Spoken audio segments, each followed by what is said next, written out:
واذكر في الكتاب مريم إذ انتبذت من أهلها مكانا شرقيا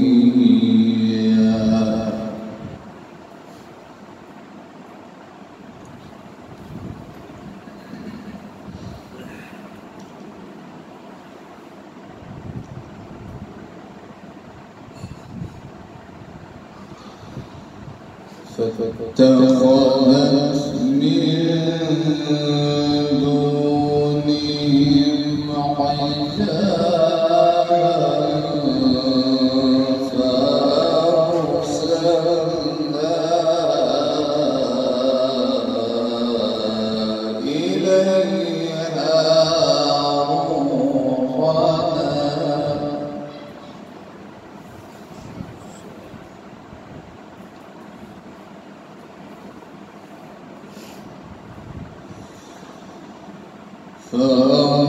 فأرسلنا إليها روحنا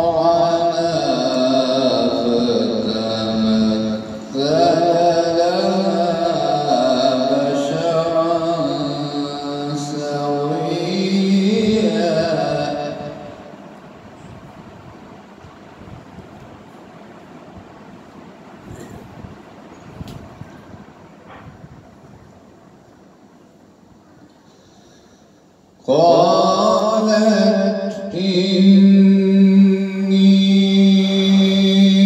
أعوذ بالرحمن منك إن كنت تقيا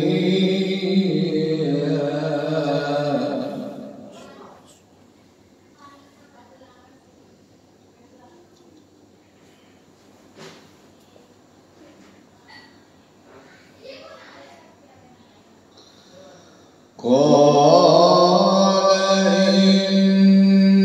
إنما أنا رسول ربك لأهب لك غلاما زكيا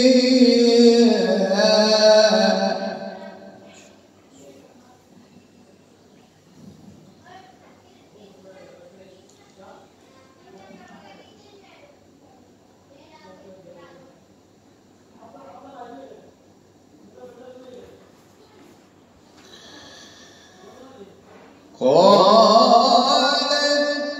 إني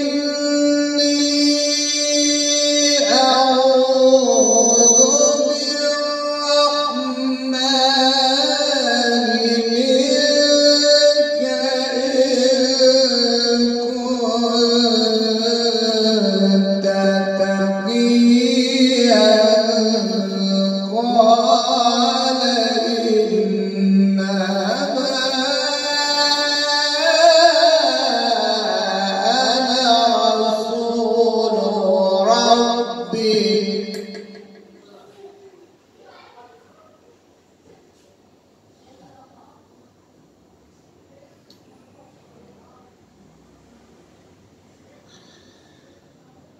قال إنما أنا رسول ربك لأهب لك غلاما زكيا قالت أنى يكون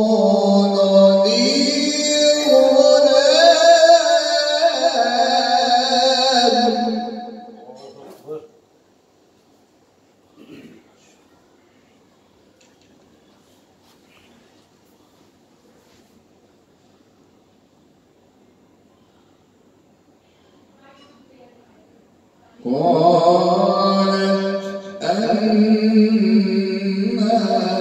يكون لي غلام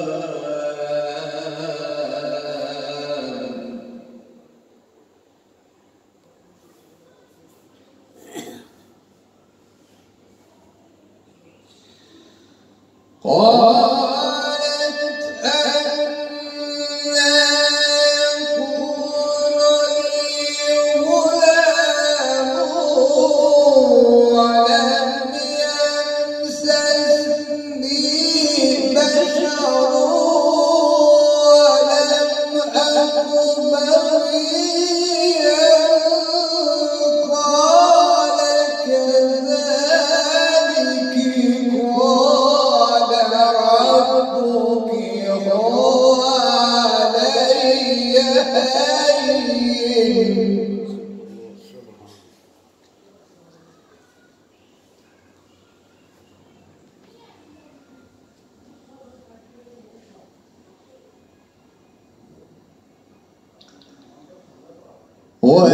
ولنجعله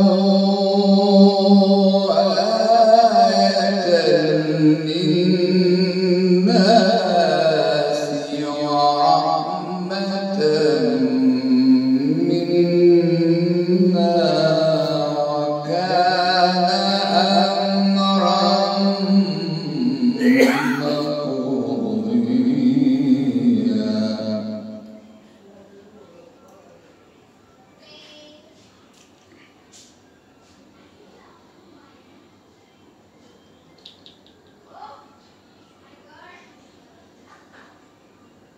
فحملته فانتبذت به مكانا قصيا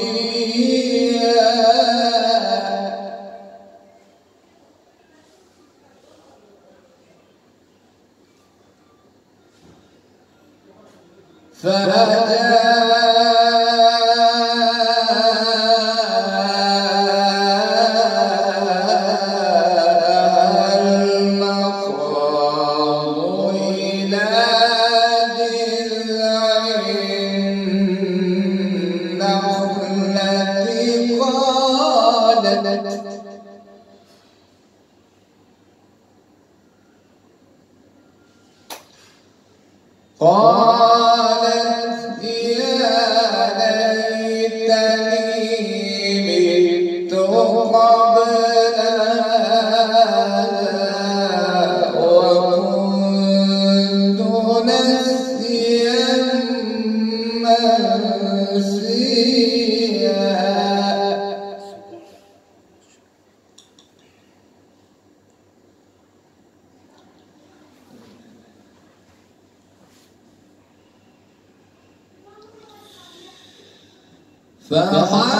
فحملته فانتبذت به مكانا قصيا فأتاها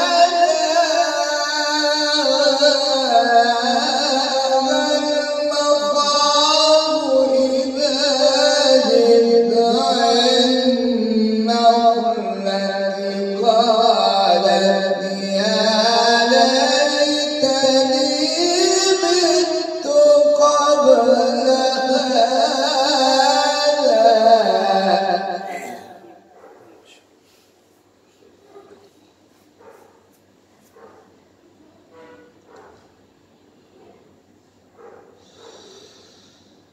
هذا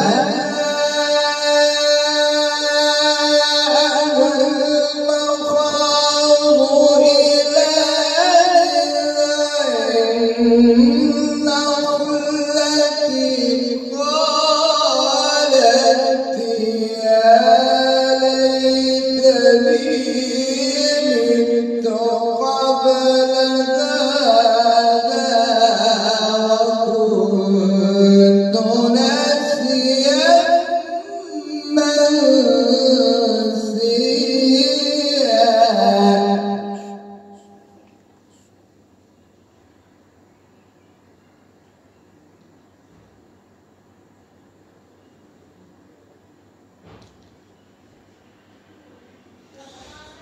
فنادى من تحتها ألا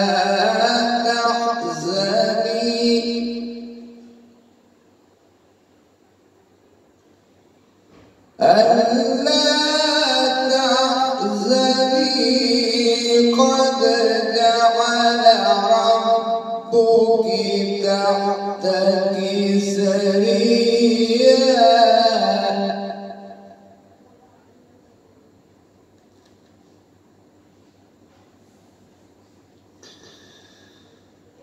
وهزي إليك بجذع النخلة تساقط عليك رطبا جنيا فكلي واشربي وقري عينا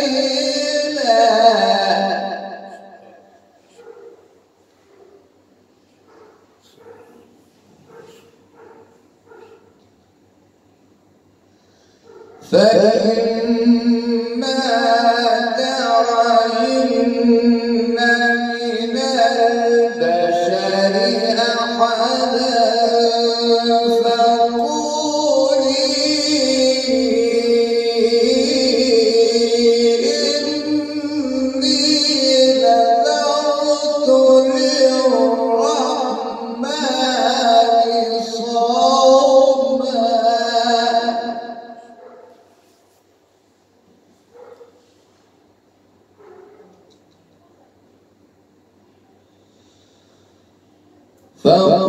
فقولي إني نذرت للرحمن صوما فلن أكلم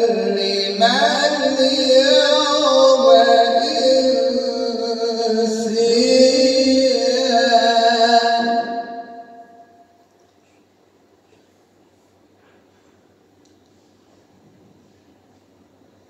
فأتت به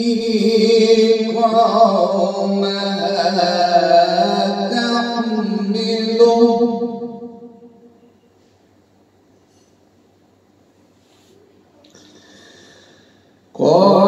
قالوا يا مريم لقد جئت شيئا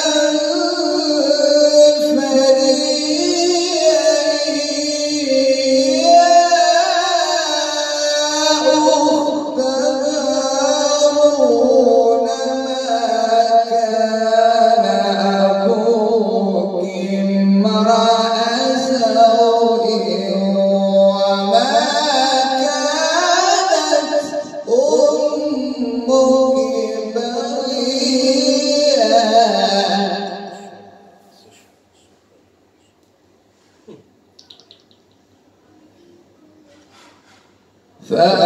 فأشارت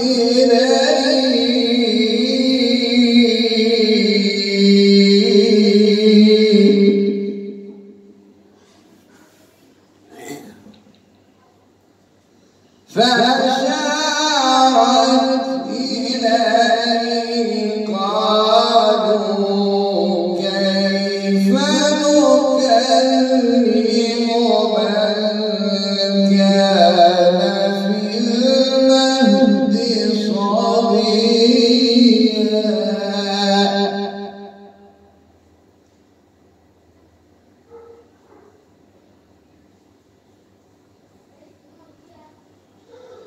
قال إني عبد الله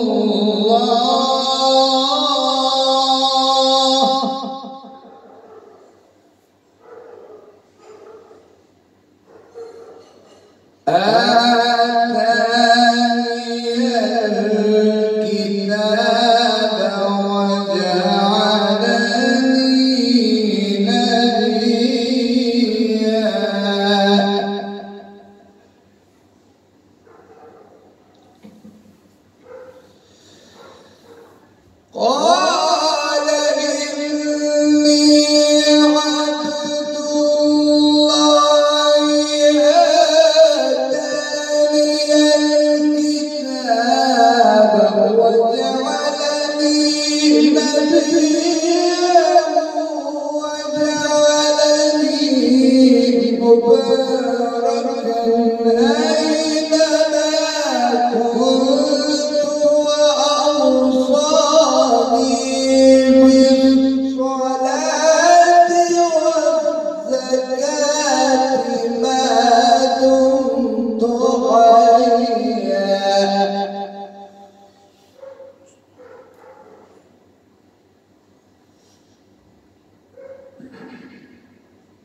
فأشارت إليه قالوا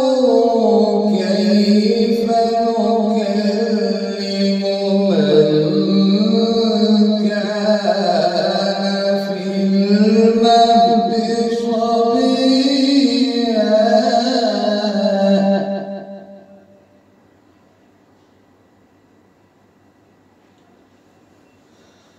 قال إني عبد الله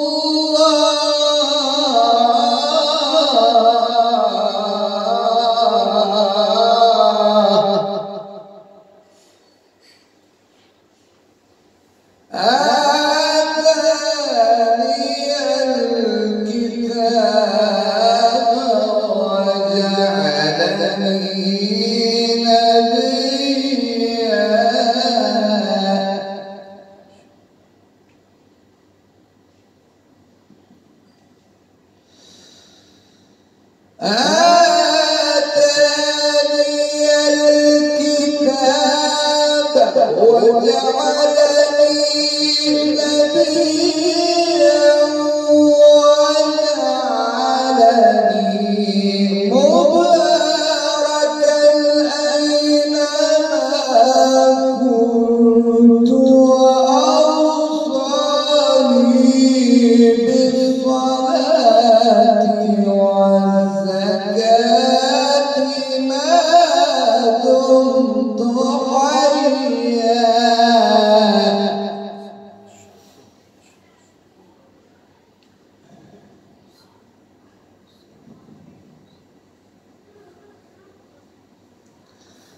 وبرا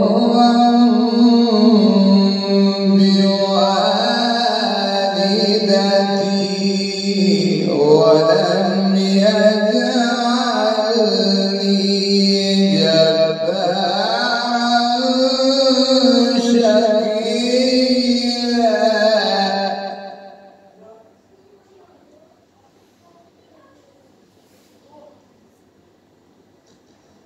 والسلام علي يوم ولدت ويوم أموت ويوم يبعث حيا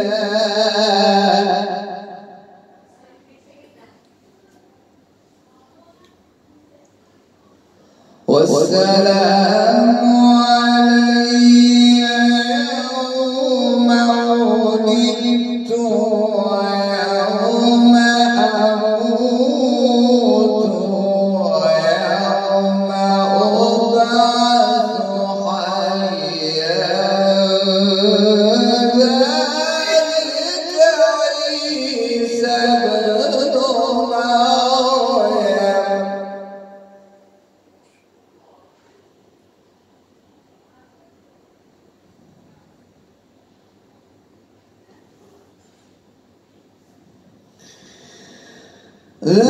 ذلك عيسى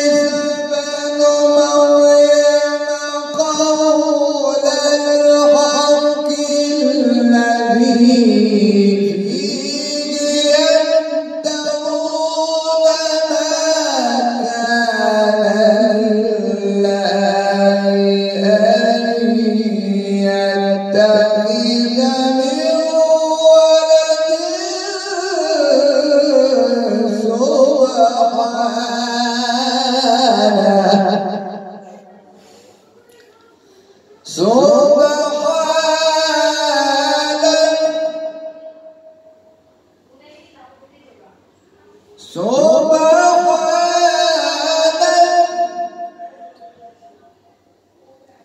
إذا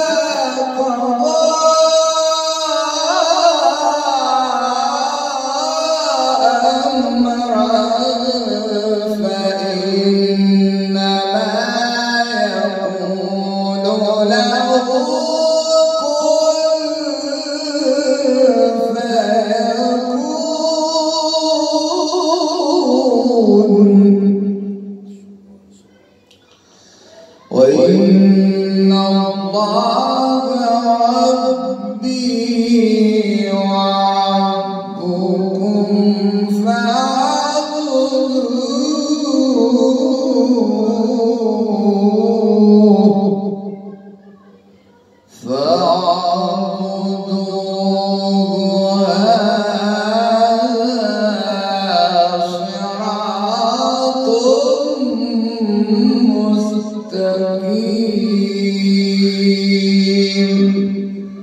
صدق الله العظيم.